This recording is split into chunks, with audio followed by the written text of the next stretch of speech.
Дуже страшно, коли на тебе летить от така штука з боєприпасом. І от ти бачиш цей дрон, він бачить тебе, і ти розумієш, що хтось хоче конкретно тебе вбити. Ще більш страшно, коли ти не знаєш, як протидіяти цій загрозі. Живемо в 21 віці, це майбутнє не таке, як хотілося, да? Вже повсюду роботи літають, але, на жаль, все от як в «Термінаторі», ці роботи воюють проти нас і доводиться з ними битися. Ви, люди, які мешкаєте в 50-кілометровій зоні, становитесь такими самими мішенями, як і ми. Всі бачать, росіяни полюють і на звичайних людей, їм просто байдуже кого бити, аби десь ударити своїм дроном. Дрон «Молнія» б'ють по житловим будинкам. Вони дуже стійкі до РЕБ-засобів, з ними важко боротися. Найголовніше, вони дешеві. Отакий дрон коштує в середньому $1000. Його важко задавити засобами РЕБу. Найкраще всього його можна тільки збивати або іншими дронами, або зенітним вогнем. Тому що кіл-зона збільшується вже 50-60 кілометрів можуть звичайні FPV-дрони літати. Звісно, в такій зоні живе дуже і дуже багато цивільних людей і будуть жити. Від цього нікуди не дітися. Єдине, що залишається, це тренуватися, це готуватися, захищатись від таких дронів і знищувати їх. Раніше він був одномоторний, потім вони зробили двомоторний. Вони його можуть використовувати як літачок, який несе боєприпас у вигляді звичайної ТМ-62. Її не треба спеціально виробляти. Це протитанкова міна. Часто вони використовують крило це як носій. Що це означає? Вони встановлюють дві FPV-шки з БК. Вони скидають ці FPV-шки. FPV-шки вже кружляють над містом, не витративши батки свої на шлях. І вони можуть кружляти від 15 хвилин, в залежності від ваги, до 20-25. Це уламковий гранатометний боєприпас. Він зроблений для того, щоб знищувати живу силу. Тому уламкові боєприпаси, протипіхотні ще їх називають, це найстрашніша річ, яка може бути. Дуже важливо і необхідно знати, як вони виглядають, щоб в майбутньому, якщо десь так станеться, що ви побачите дрон, потрібно в першу чергу звертати увагу на боєприпас, щоб ви знали, що до вас летить, що над вами кружляє, і у випадку, якщо він впаде, яка буде для вас загроза. Це прям дуже важливо, бо тут багато дрібних уламків, десь перебиває нерв, десь перебиває кістку, і все, можна залишитися інвалідом, ну або взагалі можна померти. Це кумулятивна граната. Вона для знищення броньованої техніки.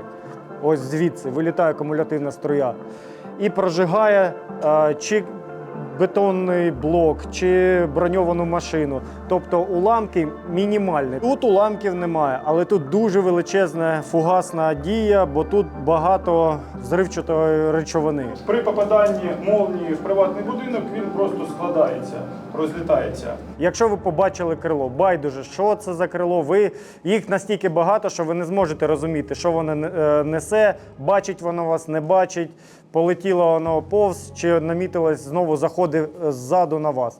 Найти укриття – це густий ліс, густа посадка, чи якщо ви бачите найближчі там домівки якісь, це під'їхати туди, вийти з машини і вже візуально спостерігати. Ми, військові, завжди кажемо, якщо ти перший побачив і візуально спостерігаєш, то в тебе набагато більше, як мінімум в 2 рази більше шансів вижити. Якщо ти тільки чуєш, не спостерігаючи, не бачачи, то набагато менше. Тобто ви повинні побачити. Якщо є якийсь звук ще, ви його повинні ідентифікувати і побачити його. Без зброї ви з ним зробити точно нічого не зможете. Так, дрони на оптоволокні, які неможливо відстежити, які неможливо задавити засобами РЕБу, у яких немає поняття там, як радіогоризонт, радіотінь, в будь-яку шпарину можуть залетіти і нічим їх попередньо подавити, нейтралізувати не можна. Тут 20 кілометрів оптоволокна і може летіти на 20 кілометрів, сісти в засаду десь так, щоб йому в камеру був виден відрізок дороги. І просто він спостерігає, побачив машину, піднімається і одразу влучує в неї. Коли в нього вже сідає батка, то вони просто підіймаються і атакують будь-який житловий будинок. Оце от росіянський дрон. Да. От дивіться, це росіянський дрон, отак виглядає. Просто звичайна пластинка з текстоліту вирізана, тут стоять двигуни. Все дуже просто, дуже дешево і дуже ефективно. Через розмір його набагато простіше збити, звісно. І ще у нього є велика вада – це оптоволокно, яке можна обірвати. Коли в нього вже сідає батка, то вони просто підіймаються і атакують будь-який житловий будинок. Маленька ремарочка, підходити до них не можна і обривати. Ні в коєму разі, це я ще раз наголошую. Бо якщо спеціалісти кажуть, можна, але ви не впевнені, може висіти Mavic, спостерігати. Цей вас не бачить там, у свій кут камери, він не бачить. І ви думаєте, ну все, підійду.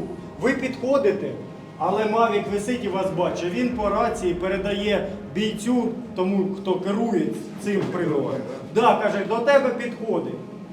Зараз підійде, я скажу, коли можна. Ви підходите, він дистанційно взриває, ви навіть не торкнулись.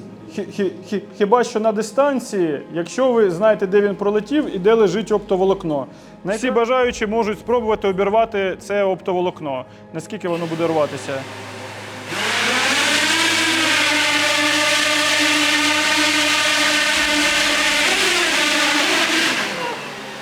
Все, добре. Так, все, ви почули його. Хтось, я так розумію, вже раніше ви чули, да, як звучить дрон. І це дуже важливо, бо в першу чергу ви його почуєте і потім побачите. От почули такий звук, знайте, що поряд з вами вбивця, який буде вбивати все живе. Ні в якому разі не можна думати, це наш, це пустий, це без нагрузки, це розвідник. Це засіб, який прилетів вас вбити. До нього потрібно тільки так відноситись. І правило на фронті одне єдине для всіх. Свого дрона немає. Я не знаю, я ніколи не розумію. Тобто Він не тягне. це для того, щоб ви розуміли, що він прочний, що його, його важко порвати. Найкраще за все, от дивіться, от ви кажете на ізлом. Хто ще скаже яку версію? Скручування. От дивіться, робити якусь петельку чи ще якісь заморочки ви просто не зможете. У вас тремтять руки від адреналіну. Це довго. Єдине, що ви хочете, це взяти його якомога швидше порвати.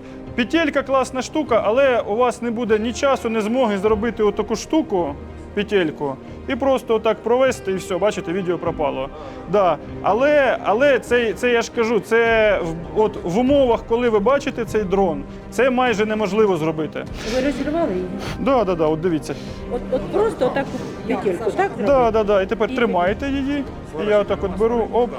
Ой, як у вас то вийшло. Ага, раз, взяв і порвав. Але якщо в тебе час йде на секунди і пробувати, Не то... розірвалося. Це чорним покриттям, да, слабко? Да, це нічого не... Розірвала. Да. Так, я зрозуміла. Це підсиленої... А де саме волокно? А от візьму. І ще зараз покажемо, як вони ведуть себе вночі. Під'єднай термальний дрон.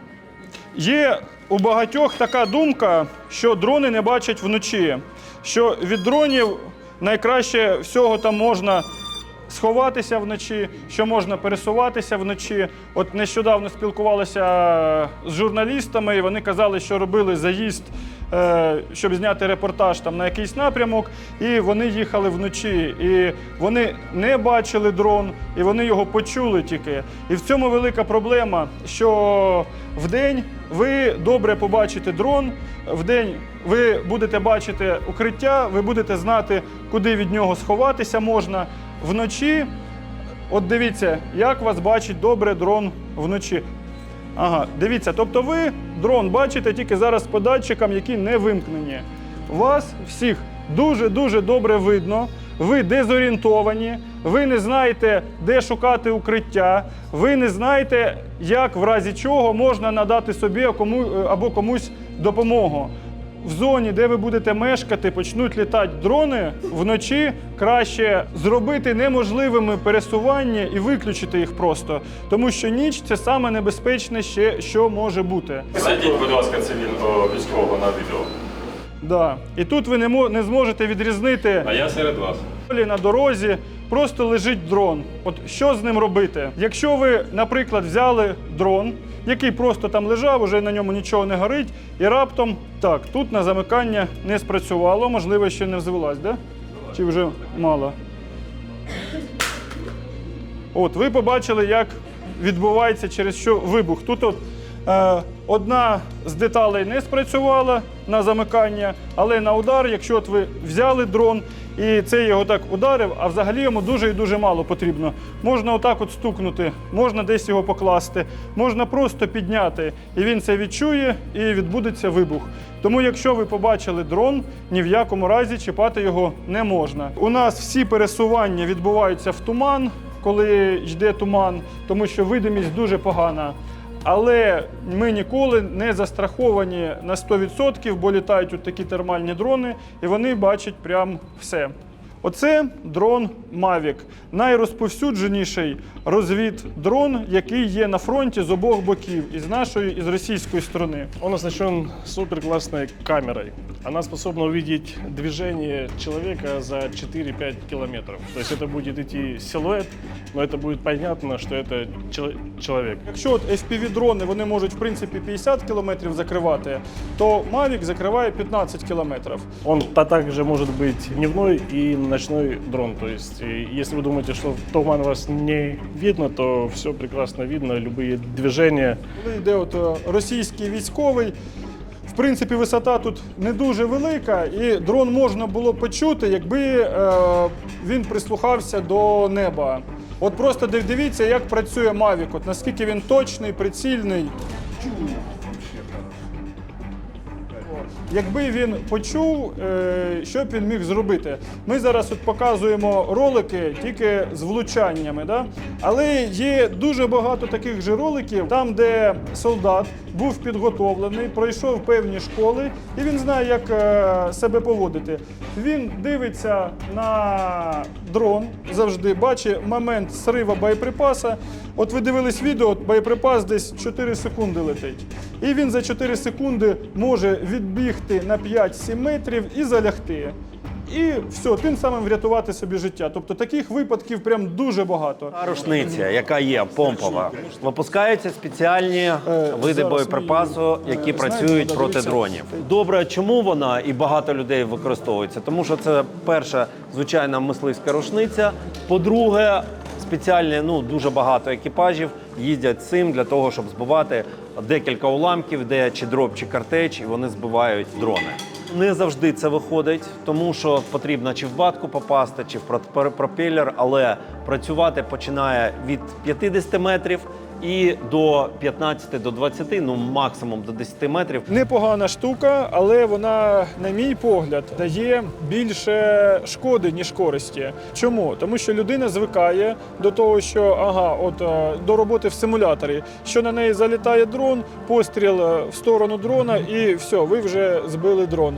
І потім люди чересчур стають самовпевненими і можуть десь зайвий раз при справжній атаці дронів людина може занадто багато в себе повірити, побачить дрон, який летить в його сторону, зробить постріл, другий, і коли зрозуміє, що це не симулятор і з першого пострілу далеко не завжди ти збиваєш цей дрон, то ця ситуація може закінчитися фатально і трагічно. Не можна навчитися і передавати свій досвід, опираючись на знання, потрібно зіштовхуватися з проблемами, з небезпекою, з викликами, знати на практиці, як протидіяти цим викликам і небезпекам. І вже далі ти маєш повне моральне право, ти маєш необхідні знання і передаєш це все далі для людей, щоб вони могли твоїми стежками, твоїм шляхом захистити себе, своїх близьких і врятувати собі життя.